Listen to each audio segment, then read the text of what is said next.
네, 저희가 이번 한 달 모두의 질문이라는 제목을 가지고 함께 말씀을 나누고 있는데요. 오늘은 그 세 번째 시간으로 세상의 악과 고통은 왜 있는 건가요? 라는 제목으로 함께 말씀을 나누도록 하겠습니다. 이 질문을 좀 더 자세하게 해본다면 이렇게 할 수 있을 것 같습니다. 하나님이 계시다면 왜 세상에 악과 고통이 존재하는가? 라는 질문입니다. 사실 이 질문은 아주 오래전부터 제기되었던 그러한 질문입니다. 역사를 거슬러 올라가 보면요, 기원전 4세기에 그리스 철학자 에피쿠로스라고 하는 사람이 이 질문을 처음으로 이게 정리했다라고 그렇게 이야기를 하는데요. 그 사람이 한 내용을 보면요, 신이 선하고 전지전능하다면 이 세상에 악이 존재할 수 있는가라는 질문을 합니다. 세상에 악이 존재하고 있는 한 신이 선하다거나 또 전능하다라고 하는 것, 이것이 모두가 다 성립될 수 있는 말은 아니다. 신이 선하지 않거나 전지전능하고 또 전지전능하지만 선하지 않기 때문에 이 세상에는 악이 존재할 수밖에 없다. 이제 그렇게 이야기하는 논제입니다. 이후로 2500년의 시간 동안 많은 철학자들 그리고 신학자들 그리고 또 많은 사람들이 이 질문에 대한 답을 내놓기 위해서 많은 대답들을 내어놓았는데요. 그런데 모든 사람이 만족할 만한 완벽한 답을 구하지는 못했습니다. 사실 이 질문이 굉장히 어려운 질문인 것은 여기서 말하고 있는 악이라고 하는 대상이 단지 철학적이거나 어떤 개념적인 것에 그치는 것이 아니라 우리의 삶을 파괴하는 현실로서 존재하고 있기 때문입니다. 세상의 무질서와 악으로 인해서 희생된 사람들, 자연재해와 또 예기치 못한 사고, 전쟁과 폭력, 그리고 질병과도 같은 비극적인 사건들로 인하여서 사랑하는 가족을 잃은 사람들, 또 사랑하는 자녀나 또 사랑하는 친구를 보낸 사람들에게는 사실 어떠한 설명과 논리로도 그들이 겪는 슬픔을 위로하고 또 그들이 마음을 충족시킬 수 있는 대답이 되지 않기 때문이죠. 하지만 그럼에도 우리가 이 질문을 계속해서 고민하고 또 붙잡아야 합니다. 혼란스러운 세상 가운데 우리가 흔들리지 않은 굳건한 믿음을 지키기 위해서 또 계속해서 약속된 승리를 향해서 걸어 나아가기 위해서 우리는 계속해서 이 질문을 고민하고 이 질문에 대한 답을 가지고 있어야 됩니다. 오늘 하나님이 계시다면 왜 세상에 악과 고통이 존재하는가라고 하는 이 질문에 관련된 세 가지 질문을 함께 생각해 보면서 이해하기 어려운 순간에도 우리가 계속해서 약속된 승리를 향해서 믿음의 발걸음을 내딛는 그러한 결단들이 있는 또 그러한 용기가 있는 그러한 믿음이 있는 우리 모두가 되기를 간절히 소망합니다. 첫 번째 한번 질문을 함께 나누려고 하는데요. 첫 번째, 세상에 왜 악과 고통이 있는가라고 하는 질문을 할 때면 사람들이 가장 먼저 하는 질문이 있습니다. 그것은 왜 하나님은 세상에 악을 만드신 것인가? 라는 그러한 질문을 하곤 하죠. 하나님이 전능하시다면 애초에 악이 없는 세상을 만들면 된다. 고통과 눈물도 없는 세상, 모든 것들이 완벽한 악이 없는 세상을 만들면 됐는데 왜 하나님은 악을 세상에 만드셨나? 이러한 질문들을 사람들이 하곤 합니다. 마치 하나님을 부실공사한 건축자처럼 여기고 모든 책임을 하나님에게 돌리려고 하는 이제 그러한 질문인데요. 그런데 이 질문은요, 사실 하나님께서 지으신 이 세상에 대한 올바른 이해가 없기 때문에 하는 질문이기도 합니다. 창세기 1장 31절을 보면 하나님이 세상을 창조하시고 한 말씀이 이렇게 기록되어 있습니다. 창세기 1장 31절에 있는 말씀 우리 한번 함께 보도록 하겠습니다. 함께 보겠습니다. 하나님께서 자신이 만드신 모든 것을 보시니 참 좋았습니다. 저녁이 되고 아침이 되니 여섯째 날이었습니다. 하나님께서 세상을 지으시고 나서 그 세상을 보시고 참 좋은 세상이다, 참 좋은 것이다 라고 그렇게 고백했다라고 기록되어 있습니다. 하나님께서 처음 지으신 세상에는요, 악도 없고 죽음도 없는 세상이었습니다. 물론 자연재해도 당연히 없었던 그러한 세상이었죠. 폭력도 없고 전쟁도 없고 배신도 없는 온전하고 아름다운 세상을 하나님께서는 창조하셨습니다. 그리고 하나님은 또 사람을 창조하셔서 또 하나님의 뜻을 따라 그 세상을 지키고 또 발전시키고 섬기도록 그렇게 하셨습니다. 그런데 문제는 그 이후에 발생하게 됩니다. 하나님의 뜻을 따라 세상을 지키고 보호해야 될 사람이 하나님의 뜻을 저버린 것입니다. 하나님과 함께 살아가는 것이 아닌 자신이 원하는 대로 내 욕심을 위해 살겠다라고 하는 것을 선택하면서부터 세상에 죄와 죽음과 저주가 들어오게 된 것입니다. 우리가 이 질문에 대해서 답을 할 때에 첫 번째 기억해야 될 사실은 바로 여기에 있습니다. 하나님은 이 세상에 악과 고통을 원하시지 않으십니다. 하나님께서 지으신 세상은 원래 악과 고통이 없는 세상이었습니다. 하지만 사람의 선택으로 인해서 이 세상에 악과 고통이 들어오게 되었습니다. 바로 사람의 선택의 결과라는 사실이죠. 하나님 우리에게 가장 좋은 것을 주시길 원하셨습니다. 또 그렇게 만들어 주셨습니다. 하지만 사람이 그것을 거절하자 하나님과의 관계가 단절이 되고 생명의 근원과 끊어진 이 세상에 죽음이 들어오게 되고 선의 근본이 되신 하나님과 단절된 세상에 악이 찾아오게 된 것입니다. 사랑하는 여러분, 우리가 먼저 첫 번째로 이 세상의 창조 이야기를 기억하면서 함께 마음에 새길 것은요, 우리가 종종 이 질문에 담겨 있는 사람들의 마음처럼 종종 하나님을 원망하고 또 하나님께 우리가 갖고 있는 상황과 환경에 탓을 돌리는 경우들이 많이 있습니다. 사실 그런데 그 일을 곰곰이 살펴보면 그 일의 원인을 제공하고 잘못을 한 것이 나한테 있는 경우가 참 많이 있는 거죠. 세상에 일어나는 많은 어려운 일 가운데 대부분의 이유들은요, 내가 잘못된 판단과 내가 잘못된 선택을 해서 생겨나는 경우들이 많이 있습니다. 그럼에도 불구하고 우리는 쉽게 하나님을 탓하고 쉽게 다른 사람을 탓하고 쉽게 환경을 탓하면서 자꾸만 그 책임을 회피하려고 하는 모습을 보이곤 합니다. 우리가 이 세상에 창조됐을 때의 모습을 생각해보고 또 세상에 왜 악이 존재하는가를 생각해보면서 하나님께서 세상을 이렇게 만드신 것이 아니라 바로 우리의 선택이 지금의 우리의 세상을 만들었다는 것을 먼저 기억할 수 있게 되길 바랍니다. 그리고 동시에 또 한 가지 기억하길 원하는 것은 하나님은 여전히 우리에게 가장 좋은 것을 주시길 원하시는 하나님이시다라는 사실을 기억하기를 소망합니다. 세상을 창조하셨을 때 가장 좋은 세상을 사람에게 주시길 원하셨던 그 하나님은 지금도 우리에게 동일하게 역사하시는 분이십니다. 이 자리에 계신 모든 분들의 삶 가운데 하나님 여전히 가장 좋은 것을 주길 원하시고 우리를 가장 선하고 아름다운 길로 우리를 인도하시기를 원하십니다. 우리가 그 하나님을 기억할 수 있게 되기를 원하고 그 하나님을 신뢰하며 나아갈 수 있게 되기를 소망합니다.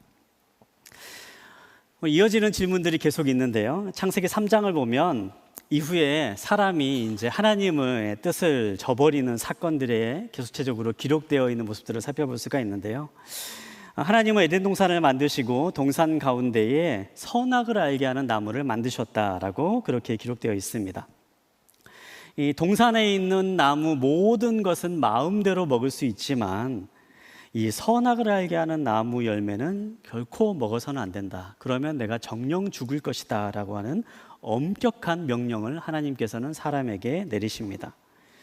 하지만 사람은 그 명령을 듣지 않죠. 그 열매를 먹으면 하나님과 같이 될 수 있다라고 하는 뱀의 유혹에 빠져서 사람은 그 열매를 먹고 맙니다. 이것이 바로 최초의 사람이 하나님을 떠난, 하나님을 배신한 이 세상에 악과 죽음이 들어온 이야기입니다. 혹자는 이 이야기를 보면서 이렇게 이야기하곤 합니다. 하나님께서 아담과 하와가 선악과를 먹도록 왜 내버려 두셨는가? 하나님께서 더 나아가서 왜 선악과를 만드셔서 이런 불행이 일어나게 만드셨나? 또 그렇게 질문하는 사람들의 질문을 받기도 합니다. 우리가 이 질문에 대해서 답을 얻기 위해서는요, 하나님께서 우리를 어떠한 존재로 만드셨는지, 또 하나님께서 우리를 향해서 어떠한 마음을 품고 계신지를 잘 생각해 볼 필요가 있는데요. 앞서 얘기한 것처럼 하나님은 우리에게 가장 좋은 것을 주길 원하시는 분이십니다. 그리고 우리에게 가장 온전하고 좋은 모습으로 세상을 창조하셨고 우리를 만드셨습니다. 그렇게 우리에게 주신 하나님께서 많은 선물들이 있는데요, 그 가운데 주신 선물 중에 하나가 바로 자유라고 하는 선물을 우리에게 주셨습니다. 사실 이 자유라고 하는 말, 우리가 요즘에는요 참 익숙하게 사용하는 말입니다. 그렇죠? 이게 자유가 있다, 누구나 다 우리는 자유가 있는 사람들이다 라고 그렇게 이야기하며 살아가고 있는데요, 사실 이 자유라고 하는 이 말이 모든 사람에게 보편적으로 있는 것이다 라고 이렇게 사람들이 생각하게 되는 것은요, 불과 100년이 지나지 않은 시간이 전입니다. 모든 사람들에게 보편적으로 자유가 존재한다라고, 그렇게 노예를 폐지해야 된다라고 하는 법이 처음 발령된 게요 150년 전입니다. 그 전에는요 이 세상에 노예가 이미 있었습니다. 그리고 우리나라도요 130년 전 갑오개혁을 통해서 노예제가 폐지되면서 노비가 사라졌는데요, 그 전에는요 노예가 있던 사회였습니다. 그러니까 사람이 자유를 누린다라는 것, 스스로의 삶을 선택할 수 있는 자유가 있다라는 것을요 모든 사람들이 다 자유가 가지고 있다라고 그렇게 인정하고 그렇게 살아가는 시대는요 불과 100년밖에 되지 않는 아주 짧은 시간에 불과합니다. 그런데 하나님께서는요 세상을 창조하시는 순간부터 바로 그러한 자유를 우리에게 선물해 주십니다. 진정한 의미의 자유가 있기에는요 두 가지가 있어야 된다라고 그렇게 말합니다. 첫 번째로는 우리를 억압하고 있는 것으로부터 풀려나는, 해방이 되는 그러한 자유, 무엇으로부터의 자유가 있어야 된다라고 그렇게 말합니다. 우리를 억압하고 우리를 얽매이는 모든 것으로부터 풀려나는 그러한 자유가 있어야지만이 자유롭다라고 이야기하는 거죠. 또 하나의 자유가 있어야 되는 비요소는 뭐냐면요, 우리가 무엇을 할 수 있는 자유가 우리에게 있어야지만이 자유롭다라고 말합니다. 우리가 무엇으로부터 자유로워지고 또 무엇을 향해 나아갈 수 있는 자유가 함께 있을 때야지만이 우리가 진정으로 자유로운 사람이다라고 그렇게 말하지요. 하나님께서 선악과를 만드셨다는 것은요 바로 우리에게 진정한 자유가 있음을 보여주시는 사건이었습니다. 하나님은 세상에서 가장 귀한 존재로 사람을 창조했지만 강제로 하나님과 함께 하도록 우리를 만들진 않으셨습니다. 억지로 하나님을 사랑하는 마치 인형과 같은 존재로 사람을 창조하신 것이 아니라 하나님과 함께하는 삶을 선택할 수 있는 자유가 있는 것과 동시에 하나님을 떠날 수 있는 자유 역시도 부여한 존재로 사람을 창조하신 거죠. 그것이 바로 선악과였습니다. 하나님은 선악과를 창조하시고 선악과를 동산 가운데 두시면서 사람이 자유로운 존재임을 알기를 원하셨습니다. 세상에서 가장 귀한 존재인 사람이 스스로의 결정으로 하나님과 함께하기를 원하셨고 스스로의 결정으로 하나님을 사랑하며 살아가기를 원하셨던 것이지요. 사실 하나님은 모든 것을 아시는 분이시기 때문에요, 이미 이 아담과 하와가 선악과를 따먹을 것도 아셨습니다. 그럼에도 불구하고 선악과를 만드십니다. 하나님은 자신이 버림받을 것을 아시면서도 인간에게 가장 소중한 가치인 자유라는 것을 선물해 주시기 위해서 선악과를 창조하신 것이죠. 바로 이 선악과는 하나님께서 우리에게 주시는 가장 귀한 선물인 자유가 있음을 알려주는 것과 동시에 우리가 하나님께 하나님 스스로를 선택받은 존재로 만들 만큼 사랑스러운 존재라는 것을 보여주는 선물이 바로 이 선악과라는 사실이었습니다. 그러나 안타깝게도 사람은 그 선택에서 하나님의 사랑을 저버리지요. 그리고 그 결과 세상에 악과 고통이 들어오게 됩니다. 하지만 하나님은 그 자리에 사람을 그대로 내버려 두지 않으십니다. 모든 것을 알고 계시던 하나님은 사람이 자신을 버리고 저주와 타락의 자리로 나아가는 그 순간 인류를 구원할 위대한 계획을 시작하십니다.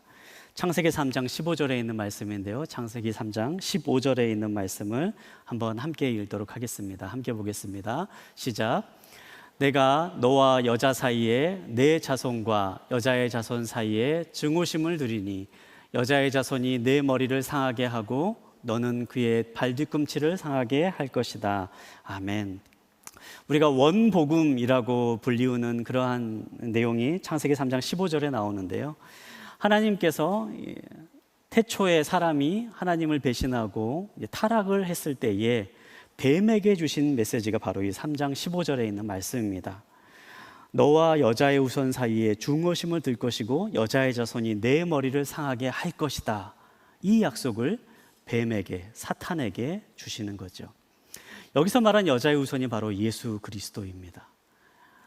여자의 몸으로 태어난, 여자의 몸을 이끌어 태어난, 여자의 몸으로서 태어난 바로 예수 그리스도를 통해서 사탄의 머리가 부서지는 사건이 있을 것이다. 그리고 이 모든 것들을 회복할 일이 예수 그리스도를 통해서 일어날 것이다 라고 하는 그 약속의 말씀을 하나님은 태초에 인류가 타락하는 그 순간부터 말씀하시고 그 계획을 시행하고 계셨던 것입니다. 사랑하는 여러분, 우리가 또한 이 사실을 통해서 우리가 기억해야 될 하나님의 모습은 어떠한 모습입니까? 하나님은요, 우리를 그저 말로만 사랑한다라고 하시는 분이 아니십니다. 하나님은 진실로 우리를 사랑하시는 분이십니다. 어느 정도 사랑하시는가? 스스로 버림받을 수 있는 그러한 상황에 처해질 때까지 우리를 사랑하시는 분이십니다. 전지전능하시고 세상을 창조하신 그 하나님이 한낱 피조물에 불과한 사람에게 선택받고자 한 위치까지 내려오는 그러한 사랑이 바로 하나님의 사랑이십니다. 그리고 하나님 우리에게 가장 귀한 것을 선물로 주시는 분이십니다. 지금도 그 하나님은 우리에게 귀한 것을 주고자 하십니다. 타락하고 죽음이 있고 또한 죄 가운데 있는 우리들을 다시 구원하실 구원의 역사를 계속해서 우리를 향해서 펼쳐가시고 지금 이 순간에도 우리의 삶의 자리에서 계속해서 그 능력을 발휘하고 계시는 것이죠. 우리가 지금 이 순간에도 세상을 살아가면서 우리는 이 세상에 있는 죄의 영향력과 죽음의 영향력을 계속해서 받고 살아갑니다. 그래서 안타깝게도 이 세상을 살아가면서 계속해서 어려운 일을 겪을 수가 있고 또 뜻하지 않은 그러한 예기치 않은 사건들을 겪을 수도 있습니다. 하지만 우리가 그 순간에도 예수 그리스도를 붙잡고 나아가면 이 모든 것을 회복시키시기를 원하시는 하나님의 능력이 예수 그리스도를 통해서 우리의 삶 가운데 찾아오게 될 것을 믿습니다. 바로 주님은 처음부터 우리를 구원하시기 위한 계획을 가지셨고 지금 이 순간에도 우리를 구원하실 그 계획으로 인도하고 계시는 것이지요. 이제 우리 마지막 질문을 한번 함께 살펴보려고 하는데요. 마지막 질문, 세상에 왜 악과 고통이 있는가에 관련된 이제 마지막 질문입니다.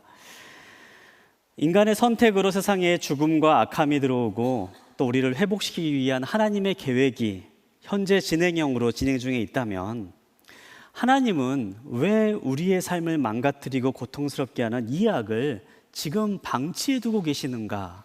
이런 질문을 할 수가 있습니다.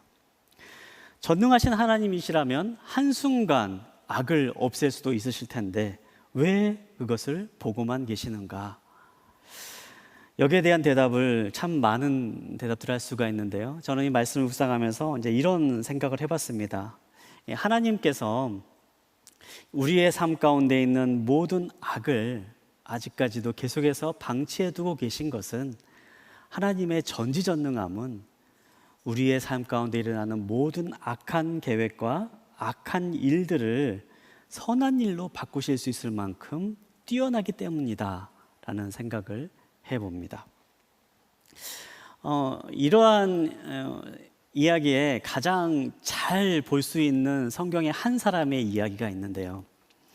여러분, 창세기에 대한 얘기를 우리가 쭉 살펴봤는데요. 이 사람도 창세기에 나와 있는 사람입니다. 창세기를 보면요, 요셉이라고 하는 사람이 있는데요. 이 요셉은 이집트의 노예로 팔려갔다가 이후에 총리의 자리까지 오른 굉장히 입지전적인 그러한 사람이죠. 그리고 이집트의 총리가 되면서 7년 동안 거대한 흉년이 일었을 때에 그 흉년을 잘 대비해서 또 많은 사람의 생명을 구한 그런 굉장히 능력 있는 그러한 사람입니다. 이 요셉에 대한 이야기는 창세기 37장부터 50장까지에 나와 있는데요. 여러분 좀 더 자세히 알기를 원하시면은 집에 돌아가셔서 이 요셉에 대한 이야기를 한번 살펴보시면 더 많은 또 은혜가 있을 거라고 생각을 합니다. 근데 요셉의 삶을 보면요, 참 굴곡이 많은 삶이다라는 생각을 해봅니다. 요셉은 17살 때 형들의 시기와 미움을 받아서 형들의 손에 이끌려서 노예로 팔려갑니다.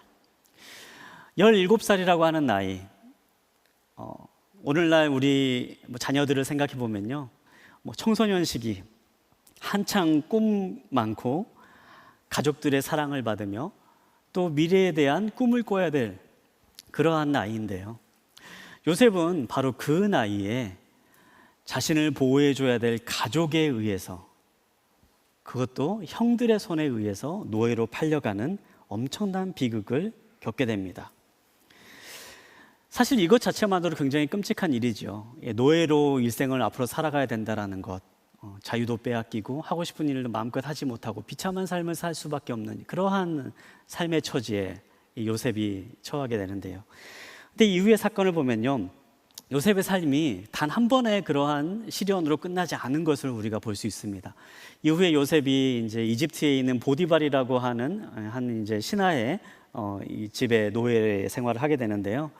이 요셉이 그곳에서도 성실하게 생활을 하자 이 보디발의 마음에 들게 되고, 또 노예이지만은 그 안에서도 굉장히 또 인정받는 삶을 살 수 있게 되었습니다. 그런데 바로 그때 또 억울한 누명을 쓰게 됩니다.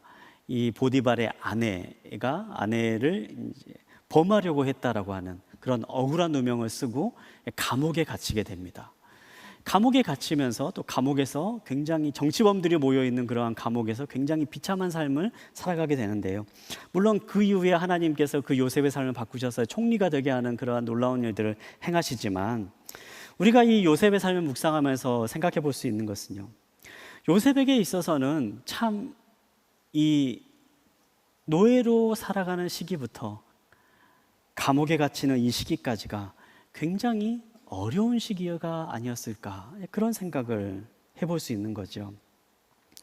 우리가 성경에 있는 모든 이야기를 알고 있기 때문에 이 요셉이 금방 어려운 시기를 잘 극복하고 나중에 총리가 되어서 훌륭한 일을 많이 했더라, 이제 그렇게 생각하고 넘어갈 수가 있는데, 사실 요셉의 삶을 보면요, 요셉이 감옥에 갇히고 또 노예가 되는 이 시기는 굉장히 큰 고통의 시간이었을 겁니다. 그리고 이 시기를 곰곰이 계산을 해보면요, 바로 그 시기가 13년이라는 굉장히 긴 시기였다는 것도 우리는 알 수가 있습니다. 어쩌면 13년 동안 이어져 있는 그런 억울한 시간에 요셉은 계속해서 하나님께 항변했을 것입니다. 하나님, 왜 저한테 이런 일이 일어나는 것일까요? 하나님, 제가 무슨 잘못을 했나요?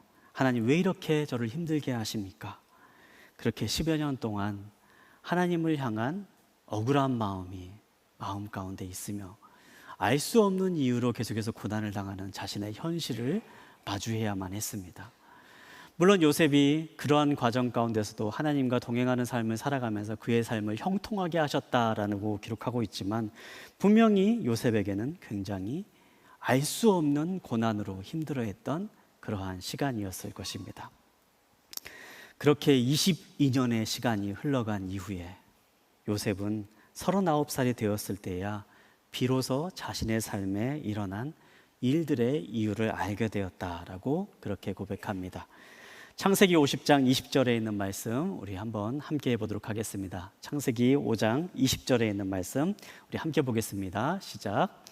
형님들은 저를 해치려고 악을 꾀했지만 하나님은 지금 보시는 것처럼 그것을 선하게 바꾸셔서 많은 사람들의 생명을 구하셨습니다. 아멘.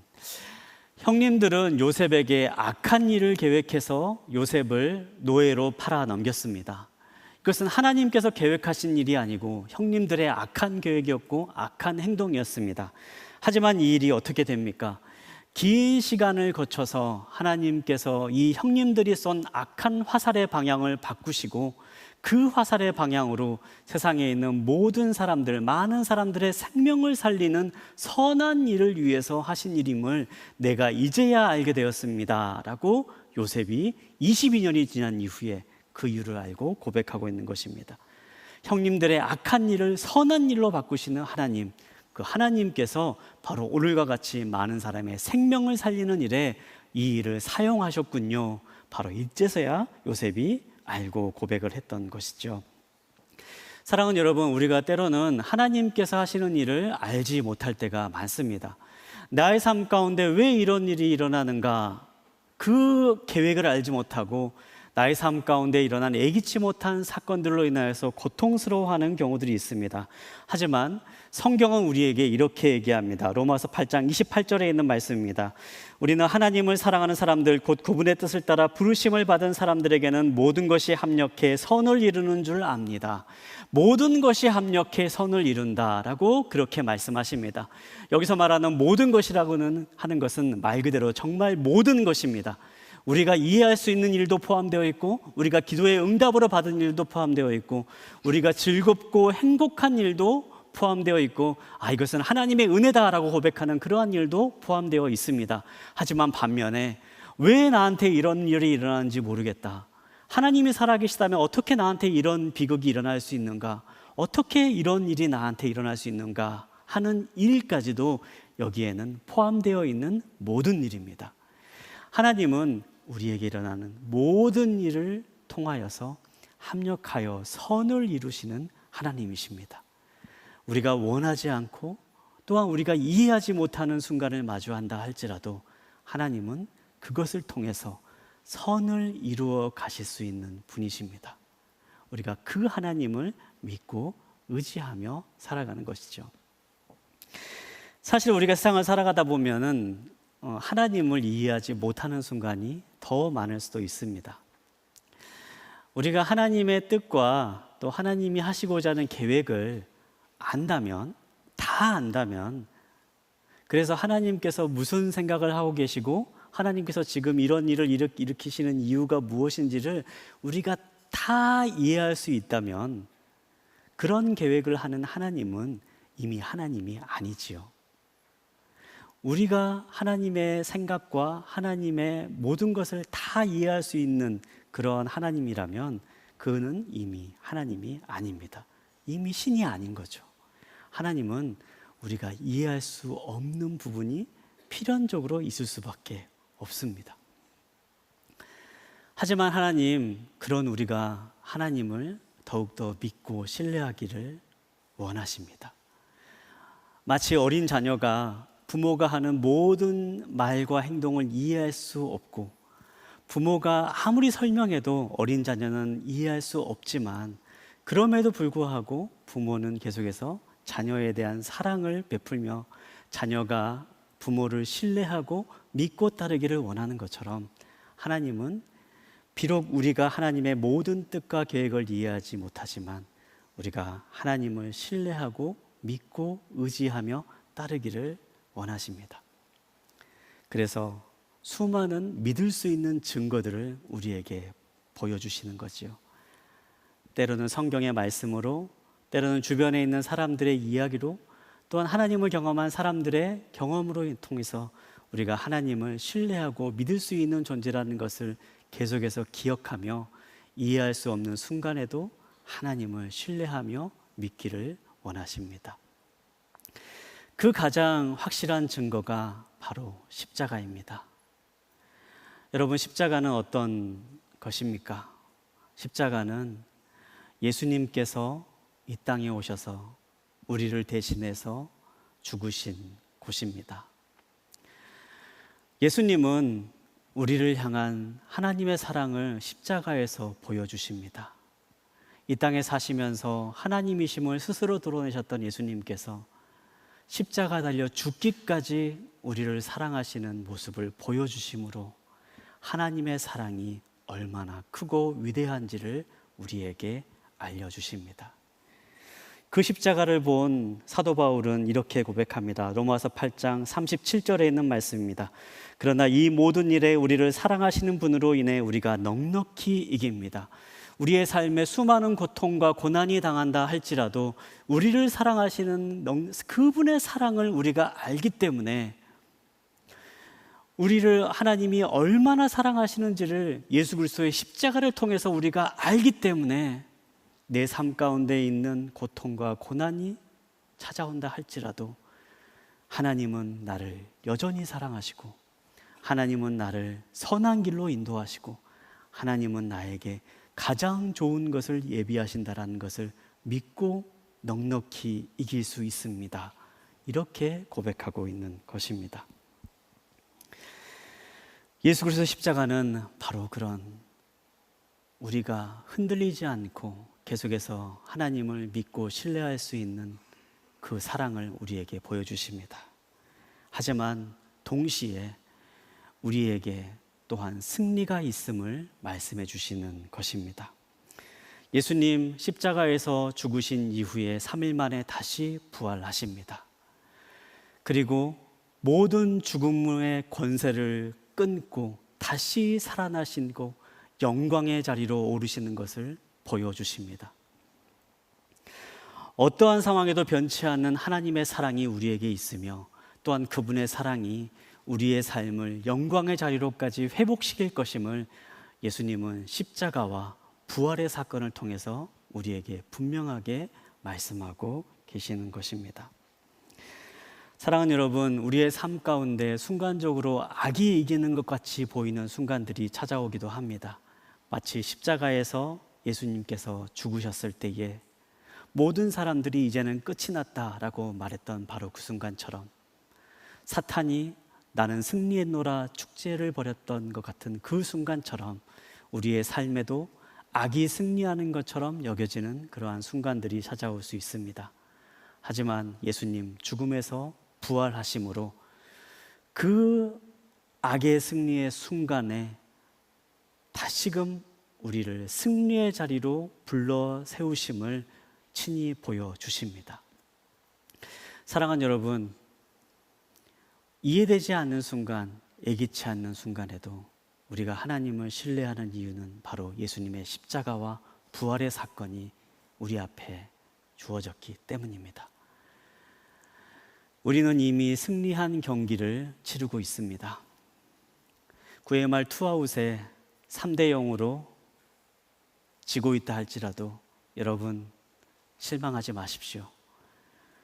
우리는 이미 승리한 경기를 하고 있습니다. 하나님 우리를 승리의 자리로 이끄실 것이고, 하나님 우리에게 영광의 자리를 예비해 주신다 말씀하십니다. 그 승리의 자리, 예비된 약속의 자리를 향해서 계속해서 주님을 신뢰하고 믿음을 지키며 한 걸음 한 걸음 나아가는 이 자리에 계신 모든 분들 되시기를 주님의 이름으로 축복합니다.